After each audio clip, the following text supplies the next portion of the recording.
Kodakara block panchayat പരിധിയിലെ മഴക്കാല ദുരന്ത നിവാരണ പ്രവർത്തനങ്ങൾ വിലയിരുത്തുന്നതിനായി അവലോകന യോഗം ചേർന്നു. കൊടകര ബ്ലോക്ക് പഞ്ചായത്ത് പ്രസിഡന്റ് അശ്വതി വിബി അധ്യക്ഷത വഹിച്ചു. Vice president Binoy Nerinampilly, block panchayat അംഗങ്ങളായ CK Bindu, Shaju Kaliyankara, PC Subran, Justin Perumanissery, Amritha Sunil, Savitha Janan, Jerome John, Thrikkur panchayat president Polson Thekkumpeedika, deputy തഹസിൽദാർമാർ, വനംവകുപ്പ് അധികൃതർ, വിദ്യാഭ്യാസ ഡയറക്ടർമാർ, ഫയർഫോഴ്സ് ഓഫീസർമാർ, ഇറിഗേഷൻ വകുപ്പ്, വില്ലേജ് ഓഫീസ് ഉദ്യോഗസ്ഥർ, ആരോഗ്യവകുപ്പ് അധികൃതർ, വാട്ടർ അതോറിറ്റി ഉദ്യോഗസ്ഥർ, ദേശീയപാത അധികൃതർ അടക്കം യോഗത്തിൽ പങ്കെടുത്തു.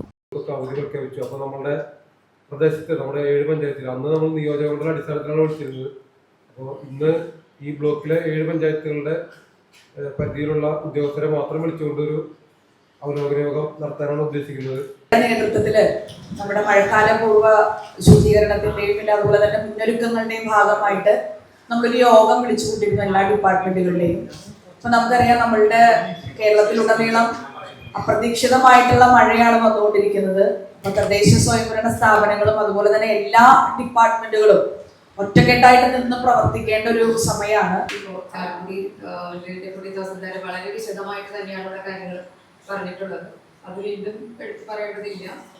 മൂന്നൂർ കാലത്തിന്റെ കീഴിൽ ബ്ലോക്ക് പഞ്ചായത്തില് 5 വില്ലേജാണ് വരുന്നത്. അതായത്